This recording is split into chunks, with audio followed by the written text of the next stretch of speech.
I've always had this book on my TBR, but I wanted to start reading it, especially after I finished reading Pedro Paramo by Juan Rulfo. So both are Latin American writers. Basically, stories that feel very gothic, very disturbing, very nightmarish, sort of like a fever dream. That's exactly what this book is about, which is The Obscene Bird of Night. The Obscene Bird of Night is one of the strangest, most disturbing novels I've ever read. If you've read and enjoyed works like House of Leaves by Mark Danielewski, and even The Face of Another by Kobo Abe, outside of Gothic Latin American writers, if you've loved those books, you will definitely enjoy this one. When I picked this book up, I was fully aware that the characters in this book are nightmarish and completely unstable. This book is about loss. It's about loss of identity, loss of the body, loss of control. It does remind me a lot of Kafka, even the horrors of Lovecraft, the metafictionality of Borges, the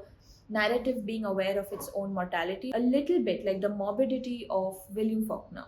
Donoso has just broken all rules of fiction writing. By the end of the novel, he is no longer the writer of the book. He too becomes a part of this book. He is haunted and consumed and shaded by just the twisted minds of the characters that he has created. There is this whole imagery where a normal human body is considered and perceived as absurd because one of the main intentions of this novel is to deceive and to disguise. Nothing is as it appears to be, and what is normal in the book is considered grotesque, and what is grotesque is written as something that is perfectly normal, and that sort of disorients you as the reader. It also has created prisons out of each and every aspect of life and sort of twisted and molded it in a way that feels even more dark and grotesque, almost like a horror novel.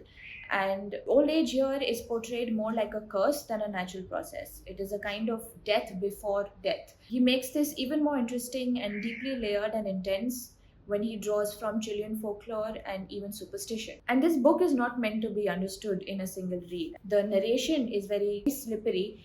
He changes the narrator mid sentence, so that can feel quite disorienting. It's like a maze, it's a fever dream, it's a body horror novel, it is a political metaphor on how society marginalizes the weak and the unwanted. It can also be read as a psychological study, and just like its unreliable narrator, it's always pulling you in different directions.